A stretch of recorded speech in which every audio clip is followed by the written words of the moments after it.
MP में बीते दिन सीएम फेस से पर्दा उठ गया। बीजेपी ने बड़ा सियासी दांव चलते हुए ओबीसी समाज से आने वाले मोहन यादव को अपना नया सीएम बना दिया, जिसके नाम की ना तो मीडिया में चर्चा थी और न ही बीजेपी खेमे में। लेकिन मोहन यादव के नाम का ऐलान होते ही सियासी महकमे में भूचाल आ गया। लेकिन बीजेपी की रणनीति यही रही है, यहाँ पर कयासबाजी से अलग दूसरे समीकरण साधने पर जोर दिया जाता है। इसी वजह से एक मोहन के जरिए बीजेपी ने फिर से एक साथ कई समीकरण साधने पर जोर दिया। ओबीसी है तो पिछड़े समाज को साधने की कवायद है और इसके साथ ही इंडिया गठबंधन की रणनीति को भी तगड़ी चुनौती देने का काम किया गया है। पिछले कुछ समय से ही इंडिया गठबंधन एक मुद्दे को लगातार उठा रहा है और वो मुद्दा है जाति जनगणना। उसे लग रहा है कि पिछड़ों का साथ चाहिए तो ये मुद्दा ही गेम चेंजर साबित होगा। हाल ही में हुए विधानसभा चुनाव में भी इसका रिजल्ट देखने को मिला।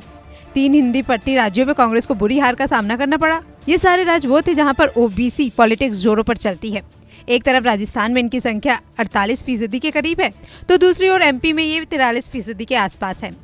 वहीं छत्तीसगढ़ में ओबीसी समुदाय 45% के करीब चल रहा है।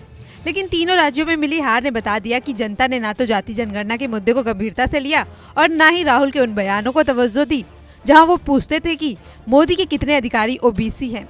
इसके अलावा जो इंडिया गठबंधन मोदी सरकार को पिछड़ा विरोधी बताता था, इसी के सहारे अपनी 2024 की नैया पार लगाना चाहता था।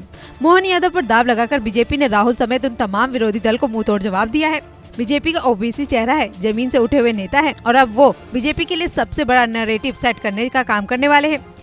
इसे ऐसे भी समझा जा सकता है कि अब जब भी इंडिया गठबंधन फिर जातिगत जनगणना का मुद्दा उठाएगी और जब भी आरोप लगाएगी कि ओबीसी को पर्याप्त प्रतिनिधित्व नहीं दिया जाता है, तो मोहन ही बीजेपी के पोस्टर बॉय साबित होने वाले हैं। ऐसे में अब इंडिया गठबंधन की दूसरी रणनीति क्या रहने वाली है, इसका फैसला अब तक इंडिया गठबंधन नहीं कर पाया है। 19 दिसंबर को अगली बैठक दिल्ली में होने जा रही है। माना जा रहा है कि तब इन सभी पहलुओं पर इंडिया गठबंधन के प्रतिनिधित्व चर्चा करेंगे। वैसे पिछले कुछ समय में राहुल गांधी ने जरूर एक अलग तरह की सियासत करने का प्रयास किया है। उनकी तरफ से कॉमन मैन वाली पॉलिटिक्स पर फोकस किया जा रहा है। अगर उनकी ओबीसी दाव को नजरअंदाज कर दिया जाए तो उन्होंने किसानों के बीच जाकर, कूली के बीच जाकर, सब्जी विक्रेताओं के बीच जाकर एक नई तरह की सियासत करने की कवायद की है। उन्होंने जाति धर्म से ऊपर उठकर एक ऐसे समुदाय को साधने का प्रयास किया है जो सिर्फ उस पार्टी का साथ देने वाला है जो उनके लिए काम करेगा। वहीं मोहन यादव को केवल ओबीसी नेता के रूप में देखना भी गलत रहने वाला है। असल में अगर इंडिया गठबंधन को 2024 के चुनाव में बीजेपी को चुनौती देनी है तो यूपी बिहार में कड़ी मेहनत करनी होगी। इन दोनों ही राज्यों में कुल 120 लोकसभा की सीटें निकलती हैं।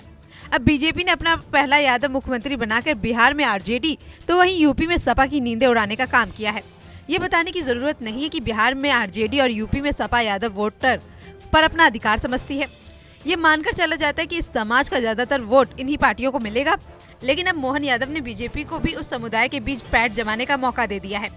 आंकड़ों की बात करें तो यूपी में 9 से 10% के करीब यादव है। यहाँ भी 12 जिलों में उनकी हिस्सेदारी 20% के करीब चल रही है। 2022 की विधानसभा चुनाव में 83% यादवों ने समाजवादी पार्टी को वोट दिया था। अब उस ट्रेंड को मोहन यादव वाला दाव कमजोर कर सकता है।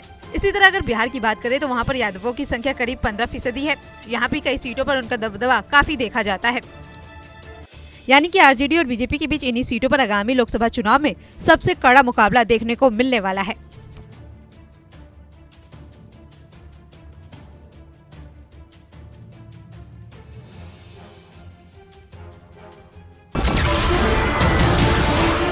नमस्कार, मैं हूं मानक गुप्ता।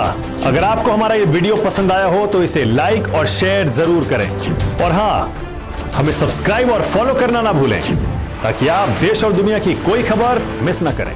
तो जुड़े रहिए हमारे साथ और देखते रहिए न्यूज़ 24।